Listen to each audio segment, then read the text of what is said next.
Okay. So we originally filmed this in an airport. Yes. In Santiago, Chile, Yes. on our way from Peru to Argentina. And it was terrible. It was really bad. The energy was not there. We were dead. We had an early morning. I was messing with the mic a little bit. So. He was stimming a little. But instead, we got to explore the city. Yeah, I was stimming. So. But this is take 2. So 5 weeks. 5 weeks in Peru. Longest time we spent on our first South America stint. Yeah, longest in one country. Which started pretty hectic. We thought it was going to be pretty chill. We thought we were going to have a couple days to reset from Colombia, have some editing and catch up. But the day we landed, Dina Boluarte, the president, got impeached. Yeah. Literally that same night. Yeah, we landed at like 9 p.m. We were tired, so we just went really straight to our hostel, had some dinner, and went to bed. Yeah. Woke up in the morning to find out that Boluarte had been impeached. They had installed Jose Heri. Yeah, the country's political situation was a little bit in a shambles. So Yeah. we just got straight to work. We ended up, instead of having our couple chill days, it was just, all right, let's do as much research as we can. Yeah. Well, yeah, basically we got into that. We did research. We went out and interviewed people and tried to get some stuff out to kind of break the news to our audience, to you guys. Yeah. And then we actually had a couple friends visit us from the States. Yep. After that. So we had 3 friends fly in. They must have got to our hostel like 11:30. And the next morning, we were on our way to Huacachina. It's a desert oasis, just, what, 3 hours from, 3 hours, 3.5 hours. Yeah. We went sand surfing. Well, not really surfing. It was like we sledded. We sand sledded, sort of. Yeah. I guess you could call it that. That's what we did. We thought we were going to go skiing, but we did pick the cheapest option, so. Yeah, we did. We did pick the cheap option. But it was a lot of fun regardless. It was a lot of fun. It was beautiful. Yeah. It was absolutely gorgeous. I mean, because really, when they call it a desert oasis, it's because Huacachina is this, you have this tiny little like pond. I guess it's more of a pond than anything. Yeah, it's really small. And surrounding the pond, you have some restaurants, some hostels, a couple hotels, and that's it. And then just desert, and it's dunes. So it's like you like it literally is just surrounded upwards by desert. And what we did was we did this sand surfing experience, and we also got to watch the sunset in the desert. It was beautiful. It was really, very, really nice. very beautiful. So we spent a couple days there. Yeah. Went back to Lima. Spent a couple more days there with our friends. We actually ended up seeing Jose Heri. By complete coincidence. Yeah, we had no plans to see him. There was a huge protest a couple of nights before against him that we wanted to attend, but just, we didn't want to put our friends in that situation. We knew it could get kind of dangerous, and it did get dangerous. Yeah. A protester was killed by police. And the next day, we wanted to go see, there was just the heart of Lima. So we wanted to go see the Congress building. We wanted to go see, there's a church with catacombs, but all of this stuff is really in this like 2 or 3 block area. And it's like the historical center. Exactly. Yeah. And we were walking around, and there he was. He had just been at a meeting at their Congress explaining why he should not be impeached and saying that he was not going to step down from the president's office. And as he was walking back, we actually saw him. And so we were able to get a little video out about that and about the protest. Yeah. So that was pretty, I guess, a good opportunity that we did not think we were going to get. So that was pretty nice. That's cool. And then after that, our friends left, and we continued our journey down to Arequipa, taking an 18-hour bus. Which was so stupid. Yeah. I mean, and we almost missed this bus too. We should have missed it, but because we were booking it, I think the entire way to Arequipa, they ended up holding that bus like 20 minutes. They holded the bus I actually felt, I'm pretty grateful that they held it for us, because we were looking at our other options. Like, we already thought we missed it. We were on the Uber. I think we got there 10 minutes after it was supposed to leave. Yeah, something like that. It was still there. And it was still, they were calling, we walked into the station, they're like, oh, Gustavo, last call. And I'm like, shoot, they're still here. We were shocked. Yeah, we were. We were shocked. So we ended up taking that. It was overnight. I think we left, at 2 p.m. Yeah. And we got there at 7 in the morning. 6, 7, yeah. And it was cool. I mean, I know it wasn't cool. It wasn't cool at all. I mean, I can try to say it was cool, it wasn't.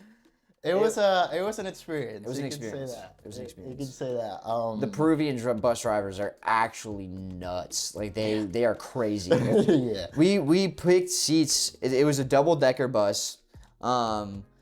We kind of traveled in the luxury, I guess you could say, for traveling for an 18-hour bus ride. There's a couple different companies in Peru for those long bus rides, and we took the one that is supposed to be the nicest, and we picked like the upstairs seats in the very front, so that we had the big windows, we could see everything in front of us. And like the leg room too. Yeah.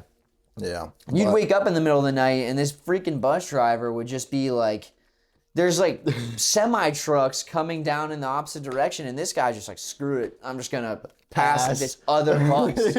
Yeah. Like, they don't care. He they was don't like, play. yeah, it's like, oh, there's 60 people here. And Yeah, they then don't there's play. like all this traffic coming. As soon as the traffic goes away, they just go for it. I'm They're like, nuts. holy, we're at the front. We would have gone. Yeah. We would have been done. You know, if you ever end up in Peru and you want to save $20, the bus, I would say take Cruz del Sur. I liked it. I like it was it. cool. I like them. They gave you snacks, but also, if you have $20, spend the freaking $20. Yeah, You know, the it's flight is definitely really worth like I remember we looked when we were leaving Lima that day, and I looked at a flight and I was like, holy crap! Like, we are saving literally $20 to do this 18-hour bus. Yeah.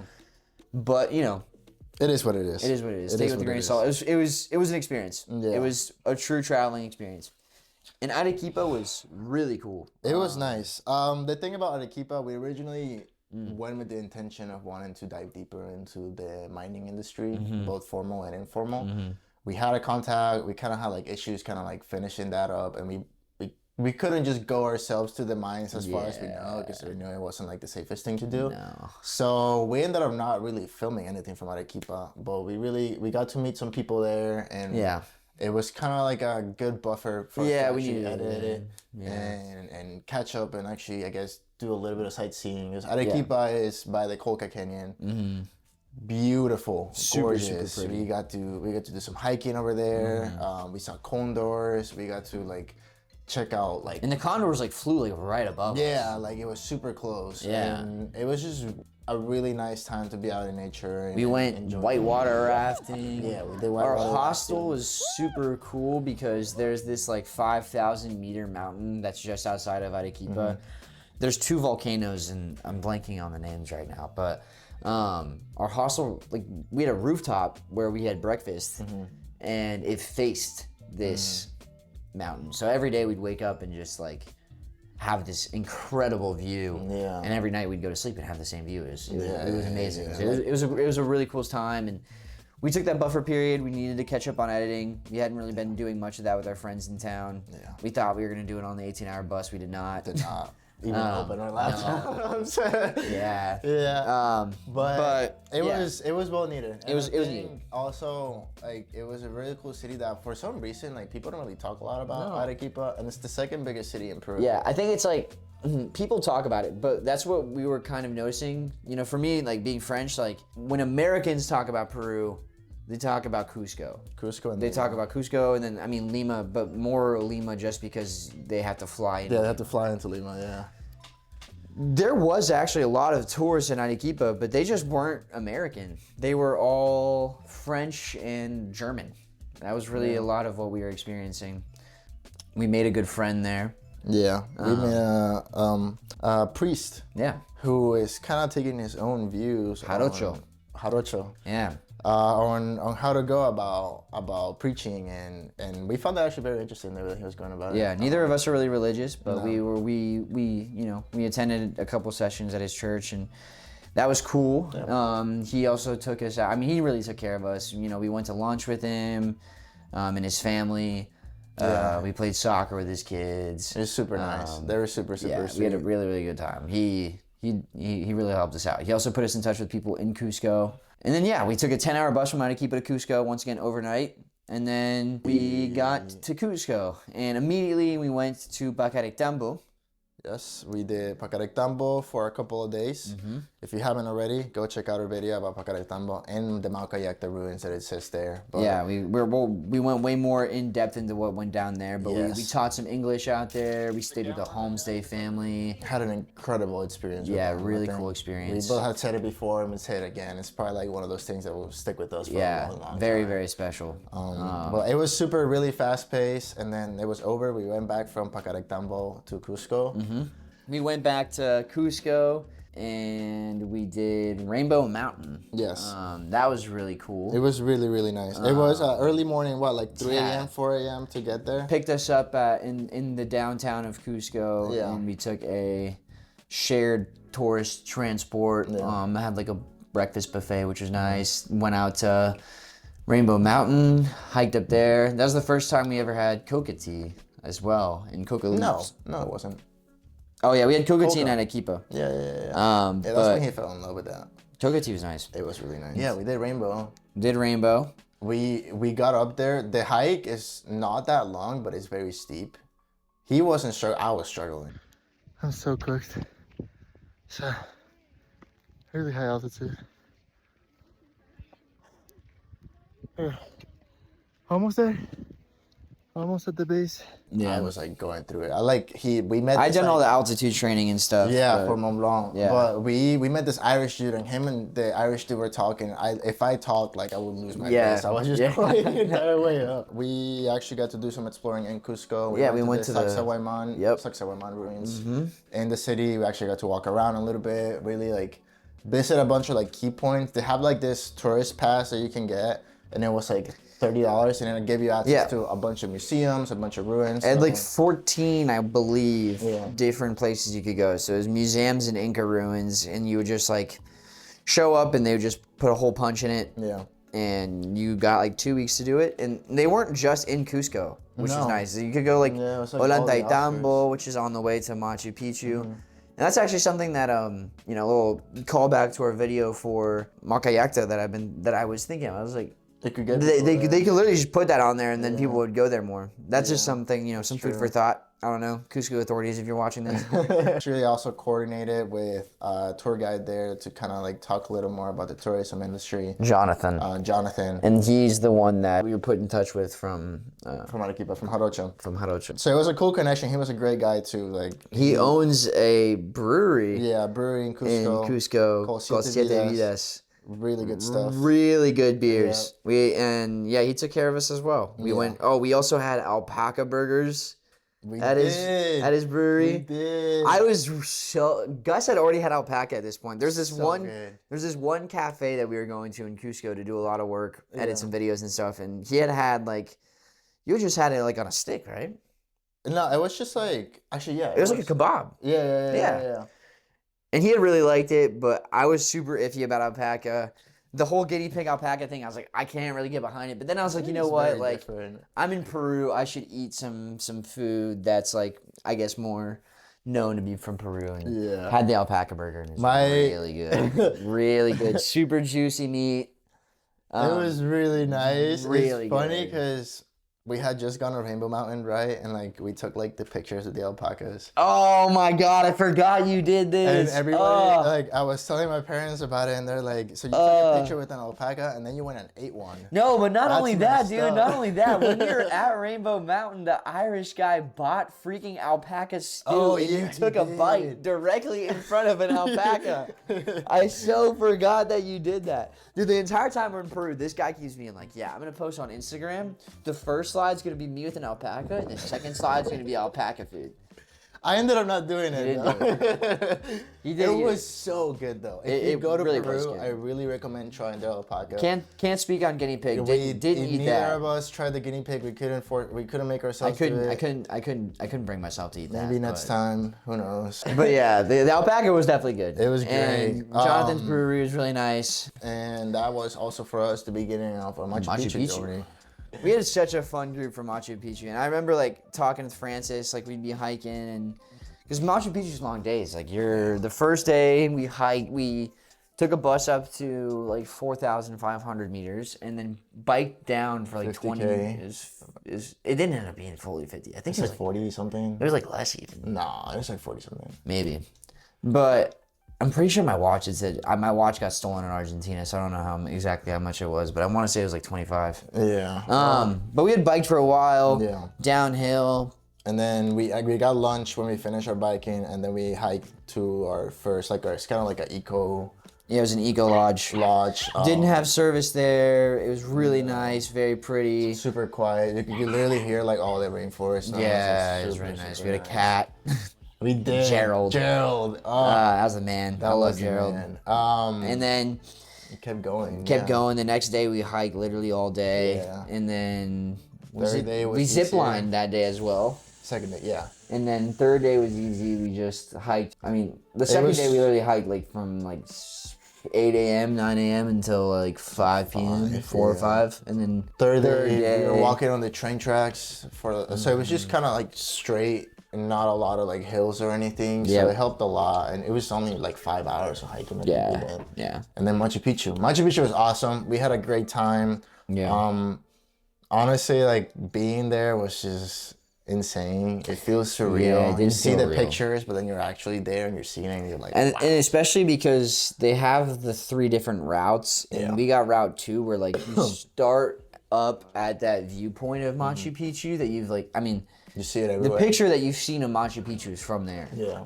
And so it still didn't feel real. It was kind of just like standing there, and I was like, this isn't, like it didn't settle in. And then because we were able to go into the citadel itself and walk around, and like Francis is telling us the history of Machu Picchu as we're in it, and then it was like, wow, like we're actually here. Yeah, and after that we had like a day where we just kind of like did a laundry, cut up, and then took our flight to Lima. There's not a whole lot to talk about. We really just worked. We were on Cusco. We had not really touched anything as far as like editing. Like, we had a couple of those 12-hour days, but other than that, like we just had all this freaking footage that we hadn't even taken off the cameras. So yeah, Lima just ended up being like the last part of it, which is work, and then it was like 5 days. Yeah, we had a nice hostel with a little rooftop, so we spent a lot of our time up on the rooftop doing work. Editing, It's right next to Paccarectambo in Miraflores. Yeah, that was really nice. That's where the cats are. That's where all the cats are. It's the cat park. Love the cats. And then we were making our way to. Well, then we got tattoos. Our last day. Yeah. Our last day in Peru was a lot of fun. That's true. Our last day in Peru, we didn't do much work. We just woke up, went and got haircuts, then we got tattoos. Got tattoos. Right after. We got this right here. Yeah. Nice little piece. And then. I mean, explain it. Well, so it's Peruvian. Basically, this is the Inca sun, and this is a phoenix. I like the whole message of the phoenix being like the rebirth, kind of like being reborn after death. So I really like with it. Funny story with that. My artist, I didn't even know him before. I like the tattoo shop art, and when I got booked, the artist's name was Gustavo, and he was also from Venezuela. Yeah. And he killed it. He killed the tat. I was pretty happy with it, and I actually like keep up with him. It's just really cool. Like really small coincidence that happened. Yeah. But... And then I got Pachamama, so Mother Earth. They call her Pachamama, and then there's like different ways to show her. So the swirls are a representation of her, but I'd seen her represented as a face in the mountain, and I really liked that. That's something I connected with. And then they got the sun at the bottom and the Inca crest surrounding it. And yeah, my artist also killed it. They were really cool. It was a good shop. It was a crazy 5 weeks, I'd say. I think it also moved pretty fast. Insane. I mean, we looking back on all this stuff that we did, like each country I felt like went faster than the other, honestly. Yeah. Like, it was ridiculous. But moving on to Argentina, we have a lot of stuff coming from Argentina. I was super excited to show you guys. So much. We did some investigative stuff about Ushuaia and the salmon industry. We did some hiking in the Patagonias. We got to look into the wine culture over there and just like Argentinian identity overall. So we're super excited to get that stuff out to you guys. We're working our best to get these videos out from South America. And at this point, we'll be heading to Panama next in about a month. So stay on the lookout for all of that after, which who knows what'll end up coming out of it. We're super excited for that too. We've been working real hard. making the best that we can with the time we got and the money we're making. So We'll see what's to come. we did launch our Patreon. Yeah. We did. So we were looking, a lot of you guys were asking us about ways to support us. So if you guys want to check out, we You have can see some behind the scenes footage on there. behind the scenes, some uncut interviews, some extra content that's not going to be posted here on the YouTube. So if you want to just support us and support the work that we're doing directly, all the money that goes to Patreon goes directly into these trips so we can continue to go and have these interviews, go and talk to these people and go explore these countries. So Yes, so thank you guys all for following us. Thank you for subscribing. Thank you for sharing our content and looking into all that. And then if you want another way to support us, that's the way to do it. Yeah. We'll see you next time. The whole thing started with like a 50K bike ride, all downhill. Which is awesome. Awesome. It wasn't actually 50K. I think it was something like 35 kilometers. But it was like